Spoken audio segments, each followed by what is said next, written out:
কাঁচা খেজুরের ডাল কবরে দিলে কি হয়? অনেকেই দেখবেন এই বিষয়টি জানে না, এবং অনেকে আবার কিছু কুসংস্কারের ভিতরে পড়ে আছে। আমাদেরকে এই বিষয়টি স্মরণ রাখতে হবে। নবীজি সাল্লাল্লাহু আলাইহি ওয়াসাল্লাম কিছু কবরেতে কাঁচা খেজুরের ডাল দিয়েছিলেন। বর্তমানে আমরা অনেকে এই বিষয়টি করে থাকি, অনেকে এই বিষয়টি জানে না।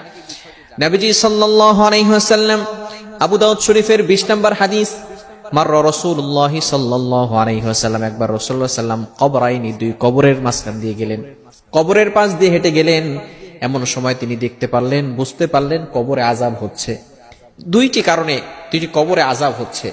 রাসূলুল্লাহ সাল্লাল্লাহু আলাইহি ওয়াসাল্লাম বলছেন সাহাবীদেরকে যে দুইটি কবরে আযাব হচ্ছে। এবার সাহাবায়ে কেরাম বলেন, ইয়া রাসূলুল্লাহ, ইয়া হাবিবাল্লাহ, কেন আযাব হচ্ছে? রাসূলুল্লাহ সাল্লাম বলেন, এক নাম্বার কারণ হচ্ছে তারা অনেক বড় কোনো গুনাহের কাজ করেন নাই। এক নাম্বার কারণ হচ্ছে তারা পেশাব করে, একজন পেশাব করে পবিত্র হতো না, ঢিলাকুলুক ব্যবহার করতো না।